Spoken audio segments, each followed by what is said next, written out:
All right, so let's see if we can add some more stuff here. But we have this thing. This is a pretty cool thing to use.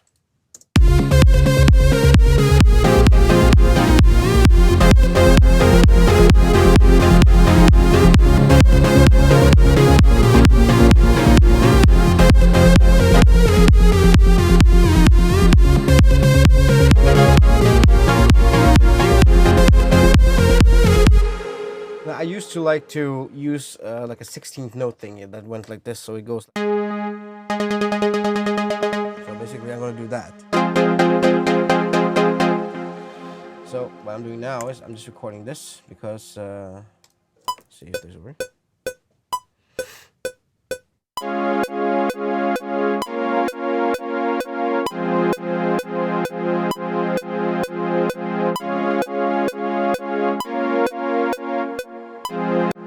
Now this sounds very boring, and that's not the 16th thingy, but I'm gonna use a couple of like tools to make it sound really good. So let's do this first, where I do the legato thingy.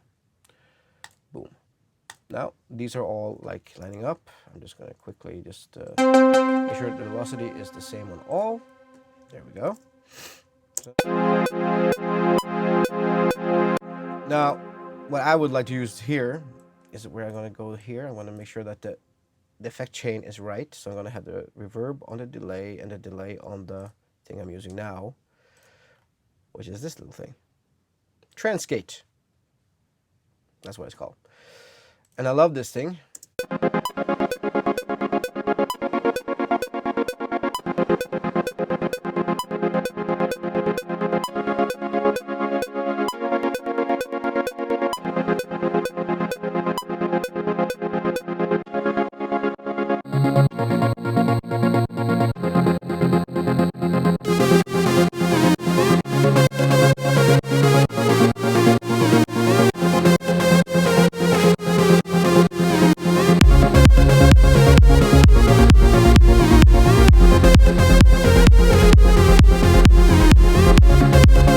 This is a nice little thing to have, but you probably need to have.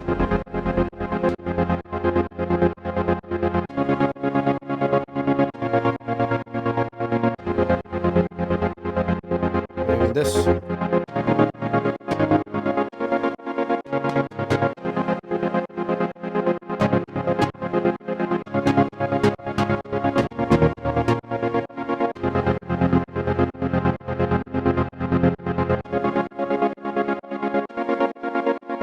Because I do like it to have a little bit more depth to it, a little bit more like, and so adding a little bit like a bass, that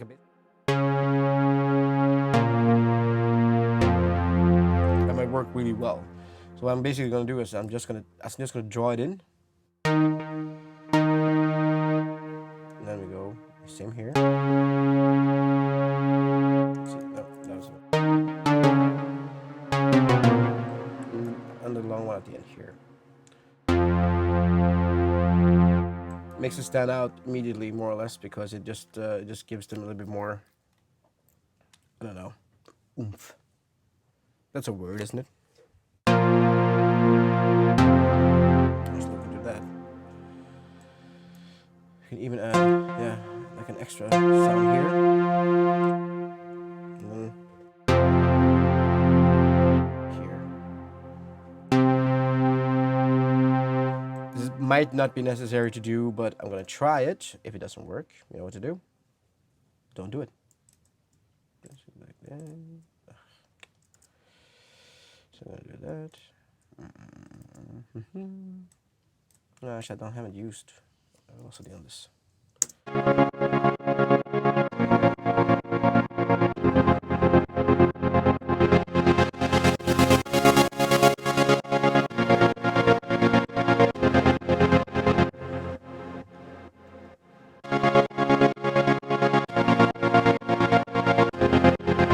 That's really nice.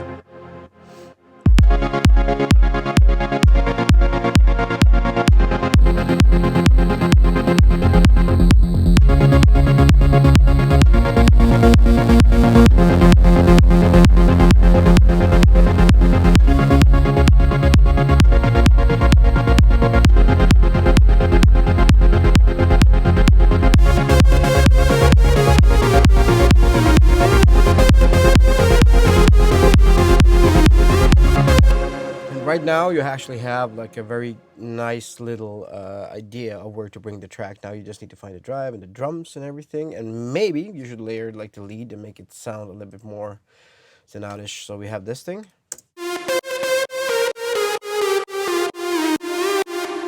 This is cool. I think a good old-fashioned supersaw underneath it as a layer actually might work. So I'm gonna go into Spire, which I think has a really good sound engine. It is also, again, awesome. Now this is gonna sound massive, so we need to do this. The detuning need to be there. We need to widen it.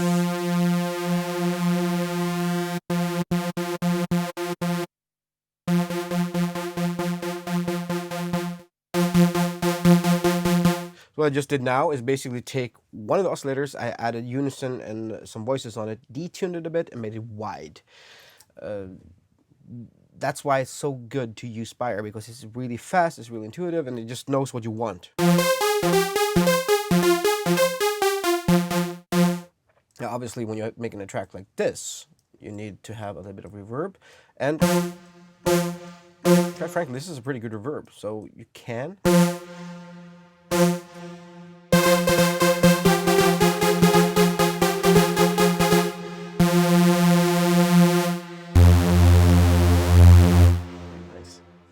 And let's make a here. We're gonna basically do almost the same on this one. You're gonna have maybe one voice less. You don't need all that. You're gonna have detune is nice, the widest, but this one is 1 octave underneath.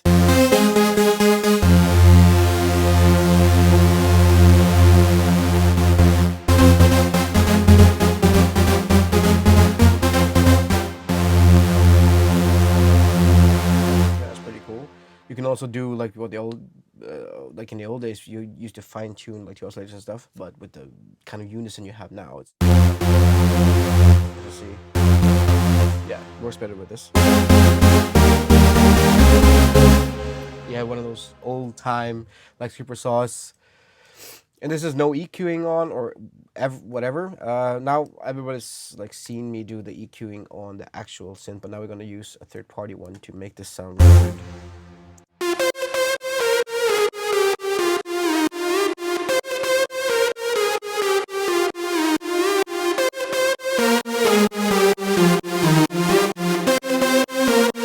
Already when you put that on, it's already so massive. But what I'm gonna do now is the fact that this one is gonna go in the middle. It's still kind of like a big sounding thing.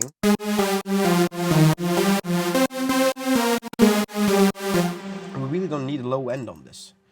So we're gonna take quite a lot of that away. So we see it.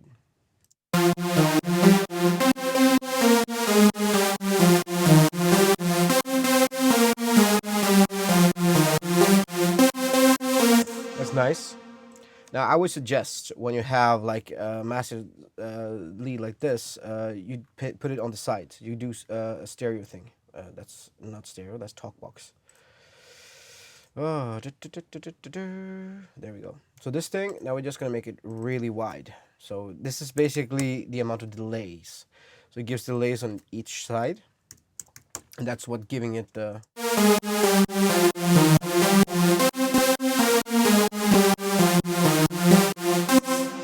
Now I think this one is a little bit too much in the same like octave and tone as the main lead.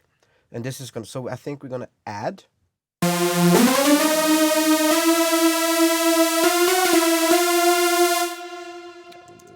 gonna use this again because it's easy to see. So now I've chosen all of these. So all I'm gonna do now is duplicate it.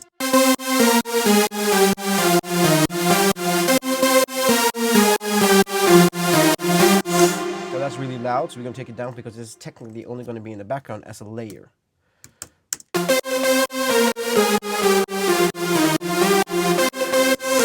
we're going to give this one a little bit of a push, and this guy is called Kilohertz, and they have a very simple plugin called Gain.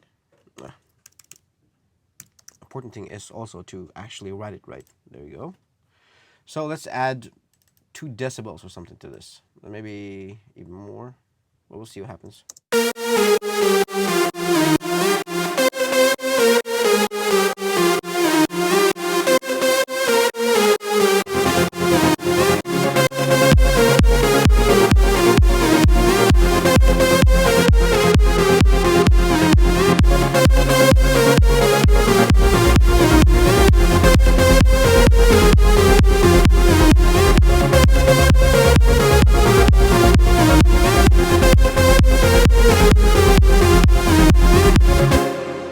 So now basically now you have like the track. This is how I usually work as well. I go to the beginning and I try to get the main idea down and try to work around with sounds, and then afterwards you can start building. You can make drums and you can do whatever, but as long as you have this, which is the main idea, and it sounds good, you're onto something.